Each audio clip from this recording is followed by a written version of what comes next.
अस्सलाम वालेकुम बेटा। आज है हमारा कंसेप्चुअल सीरीज़ का लेक्चर नंबर 4। इसमें हम लोग ऐसी टेक्निक्स को या ऐसे पॉइंट्स को डिस्कस कर रहे हैं जो आमतौर पर बुक्स में नहीं दिए गए होते, लेकिन इन्हीं पॉइंट्स या इन्हीं टेक्निक्स का इस्तेमाल करके हम किसी भी तरह का जो एंट्री टेस्ट है उसको सॉल्व कर सकते हैं। तो मैंने आपको ग्राफ के बारे में इंफॉर्मेशन दी थी। आज जो लेक्चर होगा इसमें मैं आपको बताऊंगा कि किसी ग्राफ के अंदर क्या छुपा होता है, ग्राफ की स्लोप से आपको क्या इन्फॉर्मेशन मिल सकती है, ग्राफ के एंगल से क्या इन्फॉर्मेशन मिल सकती है, और ग्राफ के नीचे जो एरिया होता है उससे क्या इन्फॉर्मेशन मिल सकती है।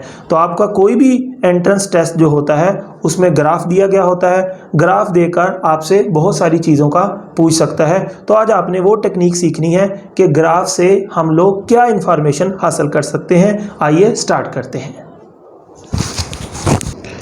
सबसे पहले आप ये समझेंगे कि हमारे पास यहाँ पे 1 2 3 ग्राफ हैं या 3 लाइंस हैं हमारे पास।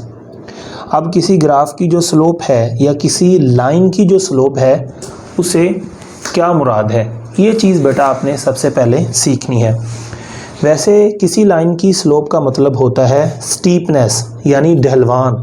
ढलवान का मतलब होता है कोई चीज़ कितनी तेज़ी से ऊपर को राइज कर रही है। फॉर एग्ज़ाम्पल हमारे पास 2 पहाड़ हैं, एक पहाड़ ऐसे ऐसे ऊपर को जा रहा है, ठीक है, और एक पहाड़ है जो ऐसे ऊपर को जाता है। तो वो पहाड़ जिसमें जो है हम तेज़ी से ऊपर को मूव कर लेते हैं या जो पहाड़ तेज़ी से ऊपर को जा रहा है, इसकी ढलवान ज़्यादा है या इसकी स्लोप ज़्यादा है। इसी तरह इसकी स्लोप कम है, ये इतना जल्दी ऊपर को राइज नहीं कर रहा। यहाँ पर 3 लाइनें हैं, 1 2 3। तो आप देखिए ये लाइनें आगे को जा रही हैं और ऊपर को जा रही हैं, ये लाइन भी आगे को और ऊपर को जा रही है, ये लाइन भी आगे और ऊपर को जा रही है, ये लाइन आगे और ऊपर को जा रही है। तो मुझे बताइए कि कौन सी लाइन है जो ऊपर को बहुत ज़्यादा मूव कर रही है। तो आप देखेंगे ये लाइन आगे बढ़ती जा रही है, इतनी ऊपर नहीं जा रही। ये लाइन आगे बढ़ती है, ऊपर भी जा रही है, और ये लाइन देखिए ये आगे बढ़ रही है लेकिन ऊपर कुछ ज़्यादा ही जा रही है। तो जिस लाइन में आप देखेंगे कि वो ऊपर को कुछ ज़्यादा जा रही है तो समझ लो उस लाइन की जो ढलवान है या उस लाइन की जो स्टीपनेस है या उस लाइन की स्लोप उतनी ज़्यादा है। तो आप यहाँ से देख के बताइए कौन सी लाइन है जो सबसे ज़्यादा ऊपर को जाने की कोशिश कर रही है। तो आंसर है 3 वाली लाइन, तो इसकी बेटा स्लोप ज़्यादा होगी। अब नेक्स्ट क्वेश्चन है कि स्लोप को कैसे डिफाइन करते हैं। बेटा किसी भी लाइन की जो स्लोप होती है उसका मतलब है change in y coordinate with respect to x coordinate. अब देखिए यहाँ x कोऑर्डिनेट कितना है 0, यहाँ पे y कोऑर्डिनेट भी कितना है 0। तो ये लाइन जैसे जैसे x कोऑर्डिनेट इसका बढ़ रहा है इसका y कोऑर्डिनेट भी बढ़ रहा है। अब देखें यहाँ पे जाके इसका x कोऑर्डिनेट यहाँ से यहाँ तक कितना चेंज आया 12 का, और यहाँ पे y कोऑर्डिनेट में कितना चेंज आया, आंसर है 4 का। इस लाइन को अगर देखें तो यहाँ से आप मूव करते हैं तो इसमें x कोऑर्डिनेट का कितना चेंज आया 10 का, और y कोऑर्डिनेट में चेंज कितने का आया 8 का। अगर हम इस लाइन को देखें इसमें x कोऑर्डिनेट का कितना चेंज आता है तो देखेंगे ये इस तरफ कितनी गई है। तो ये लाइन बेटा इस तरफ कितनी गई है 6, तो इसका x कोऑर्डिनेट कितना चेंज हुआ 6, लेकिन इसने y कोऑर्डिनेट को कितना चेंज किया, तो आंसर है 10। तो जितना किसी लाइन का y कोऑर्डिनेट चेंज होता है वो लिख लो, और बेटा जितना उसका x कोऑर्डिनेट में चेंज आया है वो लिख लो। इनको डिवाइड करेंगे तो उसकी स्लोप आ जाएगी। यकीनन जो लाइन ऊपर को ज़्यादा बुलंद हो रही है एज़ कम्पेयर टू x या with respect to x coordinate, जितना उसका y कोऑर्डिनेट में ज़्यादा चेंज आ रहा है उसकी स्लोप उतनी ज़्यादा होगी। तो हम इस फार्मूले को डिफाइन कैसे करेंगे, change in y coordinate with respect to x coordinate, this is called slope. Slope को हम किससे रिप्रेजेंट करेंगे बेटा, m से रिप्रेजेंट किया जाएगा। अब हम पहली लाइन, दूसरी लाइन और तीसरी लाइन की स्लोप कैलकुलेट करते हैं। तो फर्स्ट लाइन की स्लोप क्या आएगी हमारे पास, फर्स्ट लाइन का जो y कोऑर्डिनेट में चेंज आया वो लिख लें, बटे में जो उसका x कोऑर्डिनेट चेंज हुआ वो लिख लें। तो देखिए फर्स्ट लाइन का यहाँ से यहाँ तक गई, कितनी ऊपर गई, तो आंसर है ये इतनी ऊपर गई, ये कितनी है 4। इसका y कोऑर्डिनेट में कितना चेंज आया है 4 और ये लाइन यहाँ से आगे कितना गई है, आंसर है 12। तो यहाँ मैंने 4/12 लिख दिया, इसका आंसर आएगा हमारे पास 1/3 आ गया। अब दूसरी लाइन की स्लोप चेक करते हैं, ये हमारे पास आ जाएगा m2 m2 हमारे पास कितना आएगा, देखिए इसका y कोऑर्डिनेट में चेंज कितना है, तो ये लाइन जब आप इस तरफ जा रही है तो देखिए कितना ऊपर गई, आंसर है 8। इसका y कोऑर्डिनेट में चेंज आया 8 और x कोऑर्डिनेट में कितना चेंज आया, आंसर है 10। तो बेटा इसका आंसर आएगा हमारे पास, यहाँ से इसको आप कैंसिल करें, यह आ जाएगा 4/5। ठीक है बेटा। इसके बाद ये वाली लाइन की स्लोप चेक करें, तो इसकी स्लोप हम चेक कर सकते हैं m3 = इस लाइन का y कोऑर्डिनेट में देखिए कितना चेंज आया, आंसर है ये लाइन जब इस तरफ गई है तो y कोऑर्डिनेट में जो चेंज आता है वो कितना है 10, और बेटा ये x कोऑर्डिनेट में यानी इस तरफ कितना गई है 6, ये आ जाएगा 10/6। इसका आंसर आ जाएगा 5/3। तो ये तीनों लाइंस की हमारे पास स्लोप आ गई है, हम इनको कैलकुलेट कर सकते हैं। तो इस तरह हमने जितना y कोऑर्डिनेट में चेंज आया वो लिख लिया और जितना बेटा उसके x कोऑर्डिनेट में चेंज आया वो हमने लिख लिया। तीनों लाइंस की हमारे पास स्लोप आ गई। आप देखिए 1/3 बड़ा है या 4/5 या 5/3, तो आप अपने कैलकुलेटर से चेक कर सकते हैं। सबसे बड़ी रकम ये है, ये उससे छोटी रकम है और ये उससे छोटी रकम है। तो सबसे बड़ी स्लोप किसकी है, 3 वाली लाइन की, उससे छोटी इसकी और उससे छोटी इसकी। तो यहाँ पे मैं लिख सकता हूँ जो स्लोप है m3, ये वाली लाइन की स्लोप बड़ी है किससे, m2 से, और ये स्लोप बड़ी है किससे, m1 से। तो सबसे छोटी स्लोप किसकी है, पहली लाइन की, उससे बड़ी दूसरी लाइन की, और उससे बड़ी किसकी है, तीसरी लाइन की। तो इस तरह बेटा जो लाइन x कोऑर्डिनेट के हिसाब से जिस लाइन का y कोऑर्डिनेट ज़्यादा चेंज हो रहा है तो समझ लो उस लाइन की स्लोप ज़्यादा है। तो ये एक मेथड मैंने बताया आपको स्लोप कैलकुलेट करने का। 2 मेथड आपको मैं और सिखाऊंगा स्लोप कैलकुलेट करने के जो इससे भी आसान होंगे। अब बेटा आपके पास यहाँ पे एक ग्राफ है, देखिए ये एक स्ट्रेट लाइन है, यहाँ पे इसका x कोऑर्डिनेट कितना है 0, यहाँ पे इसका y कोऑर्डिनेट कितना है 0। अब देखिए इसकी ये मैंने लाइन ड्रॉ की। अब यहाँ पे जाके इस लाइन का ये क्या है मुझे बताइए, ये इसका वो है जो y कोऑर्डिनेट में चेंज है। ये देखिए ये लाइन कितनी गई, इस तरफ गई, ये लाइन किधर गई, इस तरफ गई।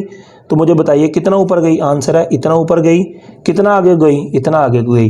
तो यहाँ से यहाँ तक जो चेंज आया ये क्या है, x कोऑर्डिनेट में चेंज। ठीक है, और जितना ऊपर गई ये लाइन कितना ऊपर गई है, आंसर है इतना। तो ये क्या है, y कोऑर्डिनेट में चेंज। और यहाँ पे बेटा एंगल बनाया मैंने x एक्सिस के साथ और ग्राफ के दरमियान। आपको पता है tan थीटा बराबर होता है परपेंडिकुलर ओवर बेस। तो अब ये थीटा के सामने क्या होता है, थीटा के सामने परपेंडिकुलर होता है, और ये चीज़ क्या है, बेस। तो मैंने यहाँ पे tan थीटा लिख के परपेंडिकुलर किसके इक्वल आएगा, आंसर है परपेंडिकुलर यहाँ से यहाँ तक होता है। तो यहाँ से यहाँ तक क्या है, चेंज इन y या y कोऑर्डिनेट में चेंज। तो मैंने परपेंडिकुलर की जगह लिख दिया डेल्टा y। और इस तरफ क्या है, यहाँ से यहाँ तक ये है बेस। तो यहाँ से यहाँ तक जब मूव करती है तो किस में चेंज आ रहा है, x कोऑर्डिनेट में चेंज। कितना चेंज आया, यहाँ से यहाँ तक। तो ये बेस की जगह मैंने क्या लिख दिया, डेल्टा x।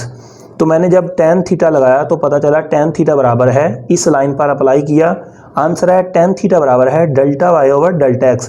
यानी change in y coordinate perpendicular है और जो बेस है वो चेंज इन x कोऑर्डिनेट है। तो मैंने बेटा जब ऐसे लिखा तो पता चला tan थीटा बराबर है delta y over delta x। तो delta y over delta x क्या है, delta y over delta x तो स्लोप होता है। तो यहाँ पे tan थीटा भी बराबर किसके है, delta y over delta x के। तो हमने देखा जो फार्मूला स्लोप का है वही फार्मूला tan ऑफ थीटे का है। तो उसके बाद हमने कहा कि हम लोग tan थीटे को भी स्लोप कह सकते हैं। सो आज के बाद स्लोप का ये फार्मूला है delta y over delta x। दूसरा स्लोप का फार्मूला क्या आ गया, tan ऑफ थीटा। और थीटा बेटा जो एंगल होता है वो है ग्राफ के बिटवीन और x एक्सिस के दरमियान। बात समझ गए। तो ये 2 स्लोप के फार्मूलास हमारे पास आ गए। तो अब जितना थीटा ज़्यादा होगा समझ लो उतना tan थीटा ज़्यादा होगा और उतनी स्लोप ज़्यादा होगी। तो अब मैं आपको दूसरा मेथड सिखाने जा रहा हूँ स्लोप के पता करने का।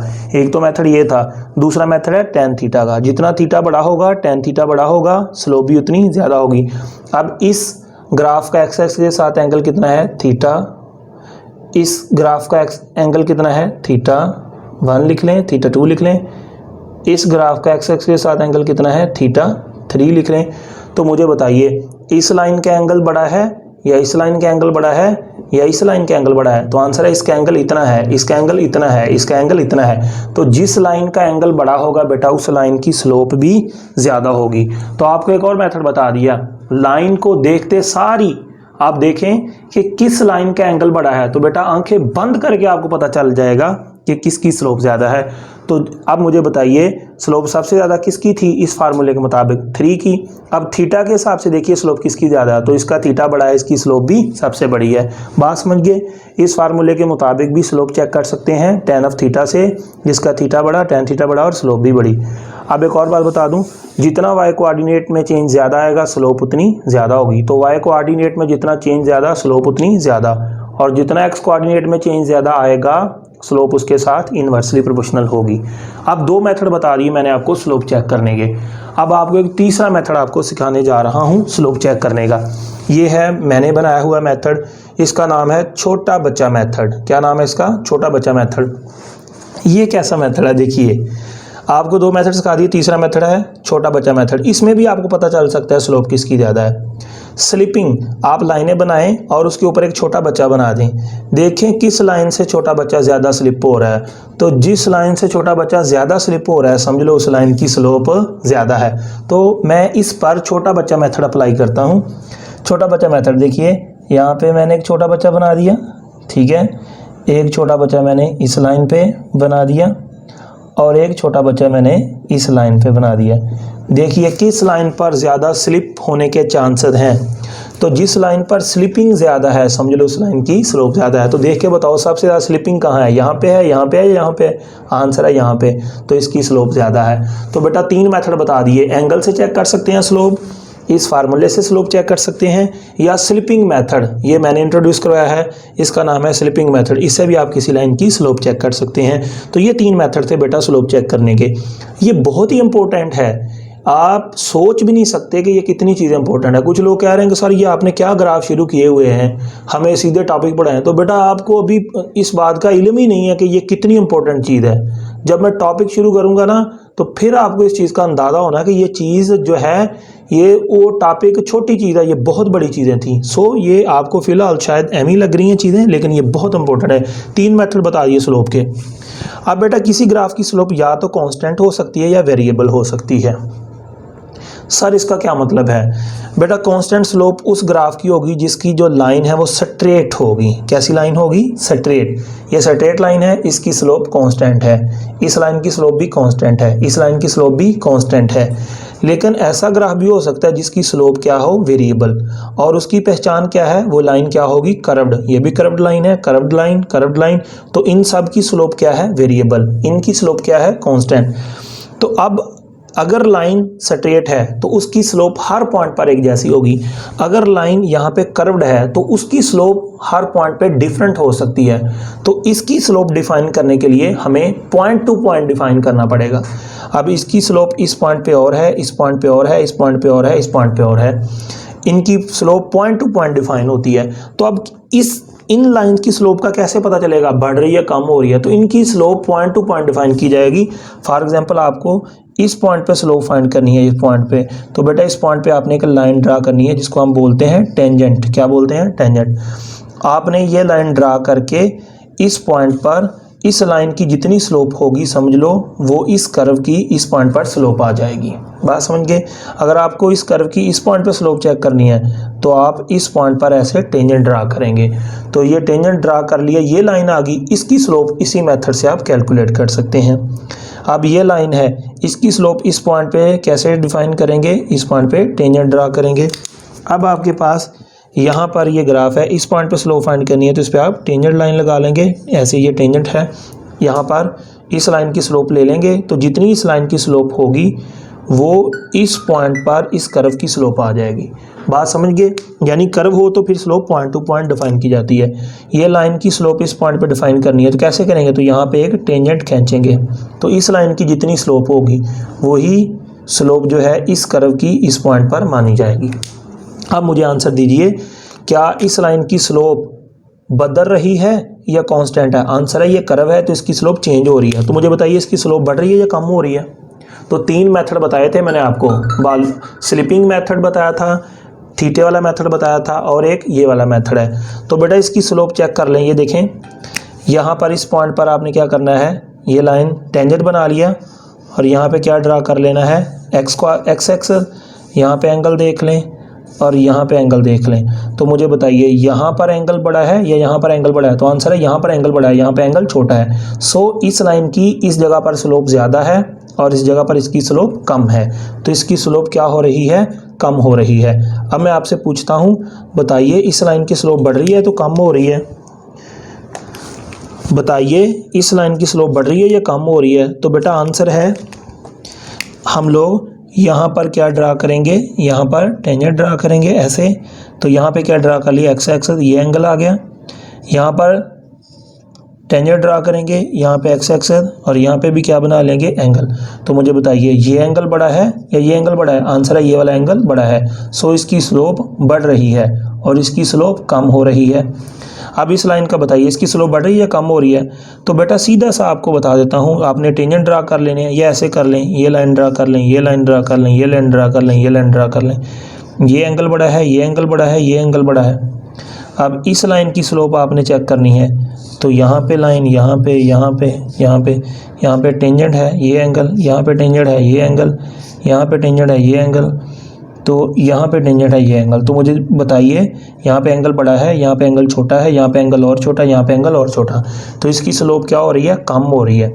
अब इसका देखिए यहाँ पे एंगल छोटा है, यहाँ पे एंगल बड़ा है, यहाँ पे एंगल बड़ा है, इसकी स्लोप बढ़ रही है। तो जैसे जैसे हम आगे मूव करते हैं इस पॉइंट पर, इस पॉइंट पर, इस पॉइंट पर, तो इसकी स्लोप बढ़ती जा रही है, ठीक है, क्योंकि इसका एंगल बढ़ता जा रहा है और इस ग्राफ की स्लोप कम होती जा रही है। और बेटा इस ग्राफ को अगर देखें हम, इसका एंगल बढ़ता जा रहा है तो इसकी स्लोप भी बढ़ती जा रही है। इस ग्राफ को देखें तो इसका एंगल कम होता जा रहा है, इसकी स्लोप कम होती जा रही है। तो आपको याद रख लेना है, बढ़ती हुई स्लोप का ग्राफ ऐसा होता है, अगर स्लोप कम हो रही हो उसका ग्राफ ऐसा होता है, अगर स्लोप बढ़ रही हो तो उसका ग्राफ ऐसा हो सकता है। ये तो मैंने चलो ऊपर बता दिया, ये चीज़ भी बता दी, बात समझ गए।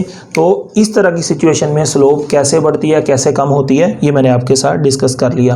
अगर एंगल बढ़ता जा रहा है आप हॉरिजॉन्टल बनाते जाएं, अगर एंगल बढ़ता जा रहा है स्लोप बढ़ रही है, आप हॉरिजॉन्टल और टेंजेंट बनाते जाएं, अगर एंगल कम होता जा रहा है तो स्लोप कम होती जा रही है, ठीक है। बाकी स्लिपिंग मेथड, तीनों मेथड मैंने आपको बता दिए।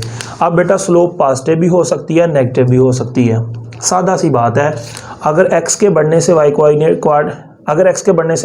बढ़ रहा है तो स्लोप पॉजिटिव है, या x के कम होने से y कोऑर्डिनेट भी कम हो रहा है तो स्लोप पॉजिटिव है।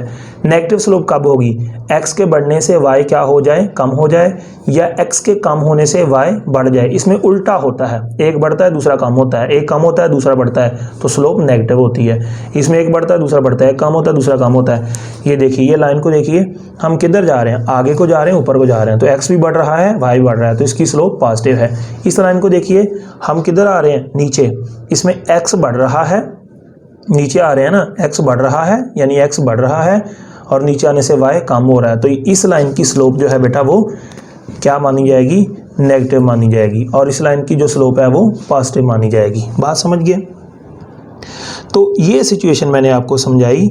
अब इसको ऐसे सोच लें, अगर हम इस तरफ जाएं, इस तरफ जाने से x क्या होता है, कम, तो आप जब इस तरफ जाते हैं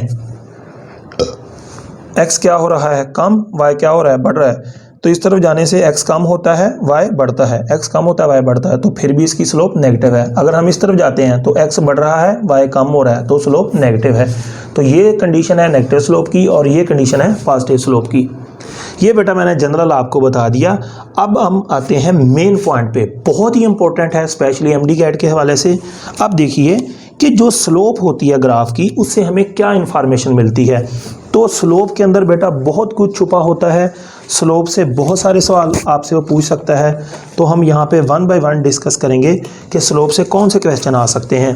मैं आपको बताता हूँ कि हमारे पास एक ग्राफ है जो कि हम ओहम लॉ में बनाते हैं। आपको याद होना चाहिए ओहम लॉ में हम कौन सा ग्राफ बनाते हैं, मैं आपको याद करवाता हूँ। ये बेटा आपके पास ओहम लॉ में एक ग्राफ बनता है।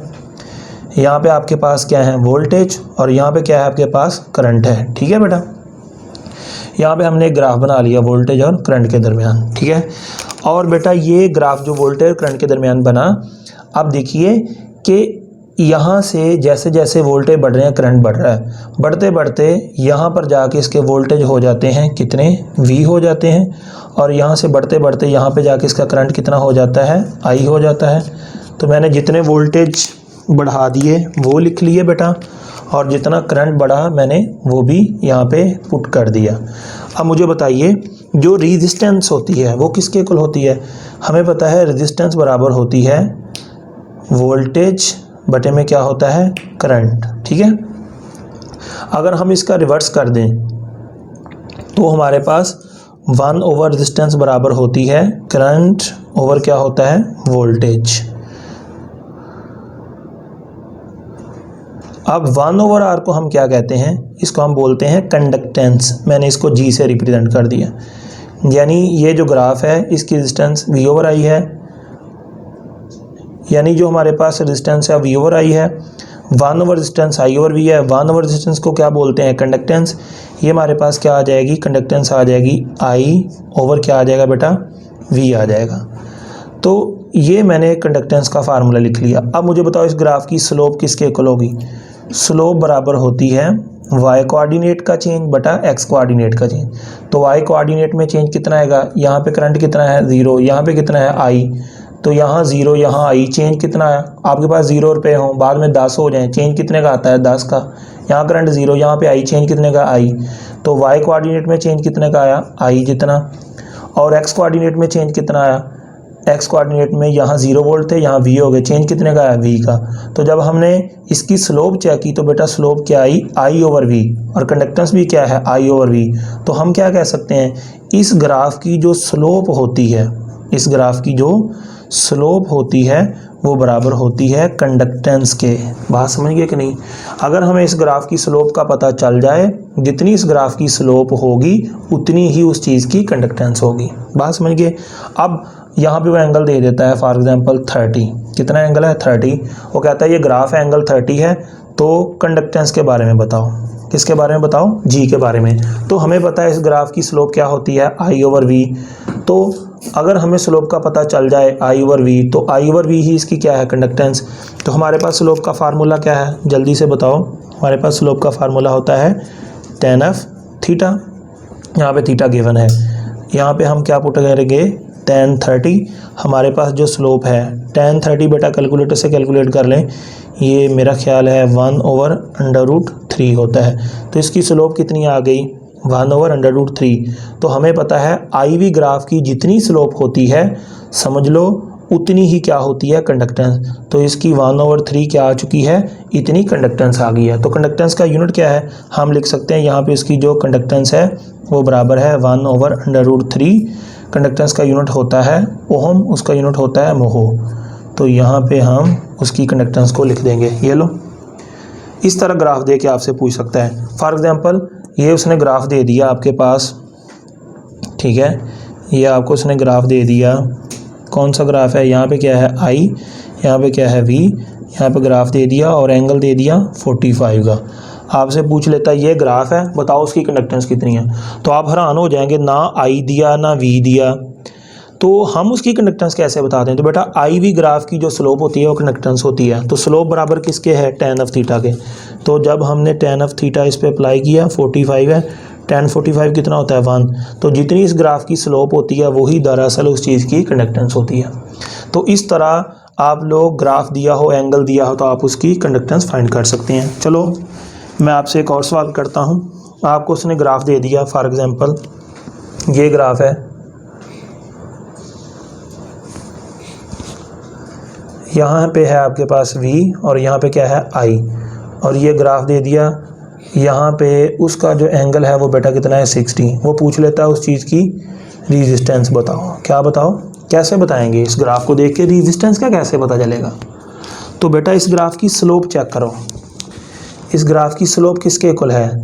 इस ग्राफ की जब हमने स्लोप चेक की वो बराबर है y कोऑर्डिनेट बटा क्या x कोऑर्डिनेट। y में क्या आ गया v, x कोऑर्डिनेट में यहाँ पे करंट में कितना चेंज आता है, आंसर है करंट में चेंज आता है I का।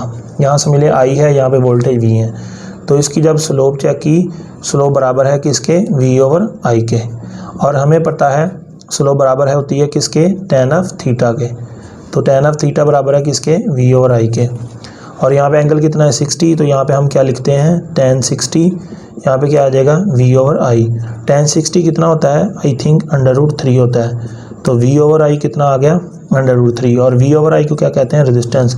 तो हमें एंगल दिया था, किस तरह हमने ग्राफ में से एंगल का इस्तेमाल करके उसकी रेजिस्टेंस कैलकुलेट कर ली, वो कितनी है 3, और रेजिस्टेंस का यूनिट क्या होता है ओम। तो हमने इस तरह ग्राफ का इस्तेमाल करके उसकी क्या फाइंड कर ली, रेजिस्टेंस।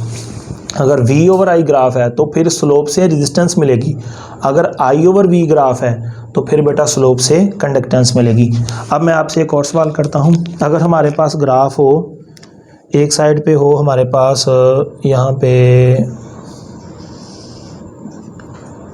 डिस्प्लेसमेंट, क्या चीज़ हो, डिस्प्लेसमेंट, इधर क्या हो टाइम, तो इस ग्राफ की स्लोप से क्या मिलेगा बताओ, इधर डिस्प्लेसमेंट है इधर टाइम है, इस ग्राफ की स्लोप से क्या मिलेगा।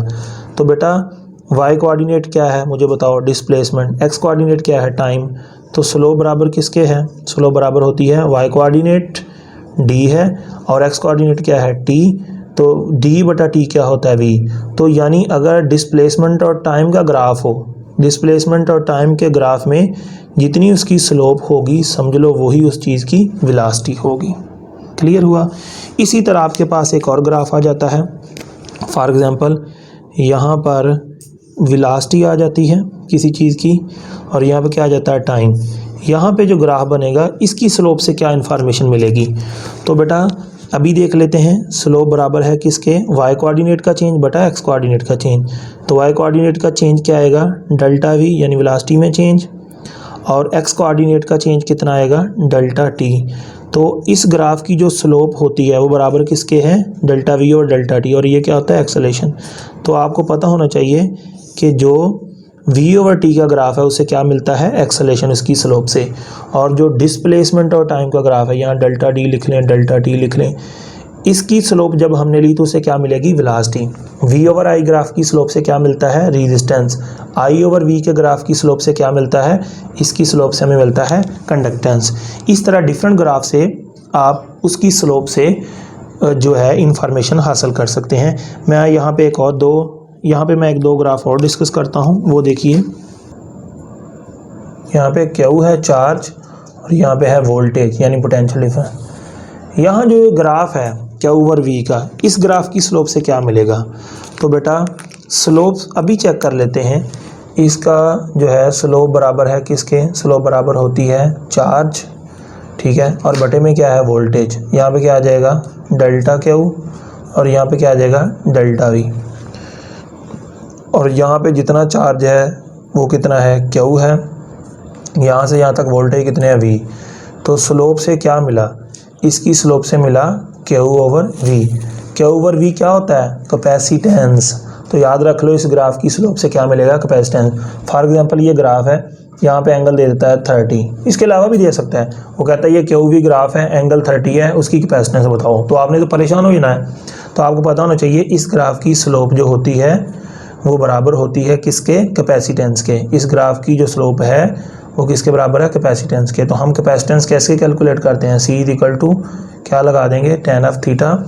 C equal to tan of कितना एंगल है 30, तो tan 30 कितना होता है बेटा 1 ओवर √3।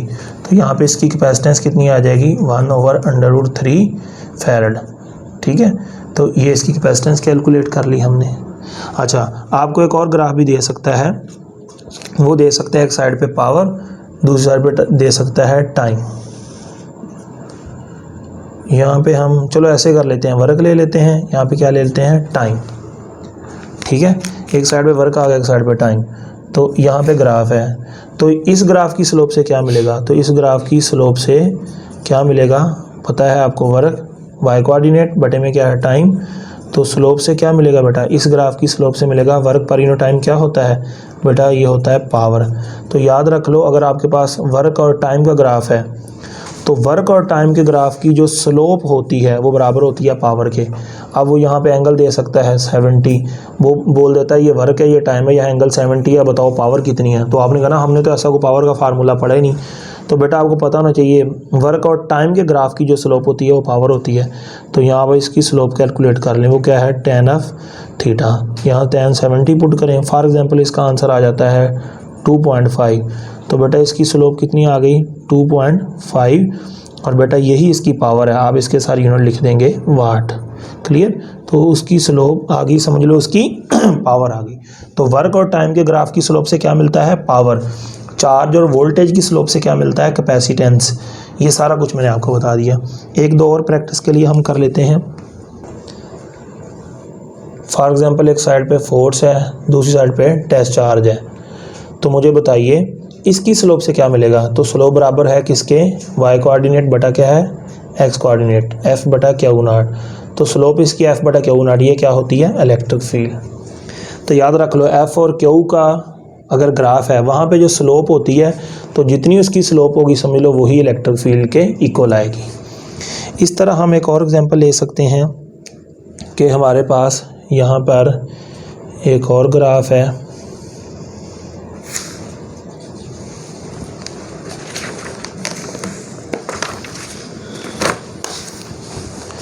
इधर हम ले लेते हैं चार्ज, इधर ले लेते हैं हम टाइम।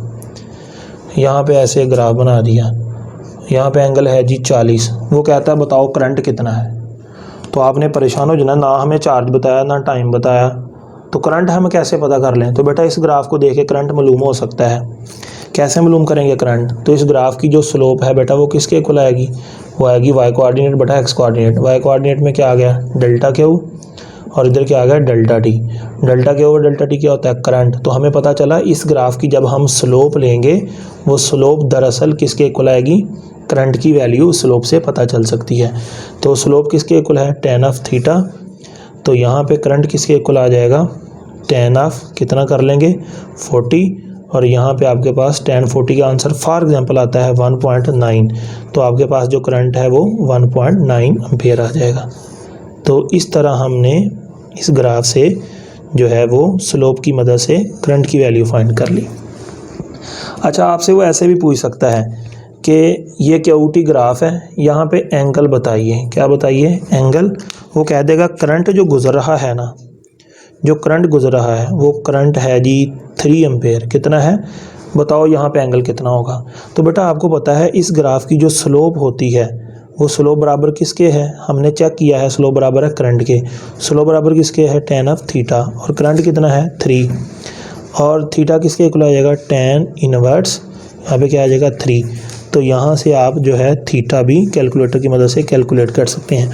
वो थीटा दे के करंट पूछ सकता है या करंट दे के एंगल पूछ सकता है।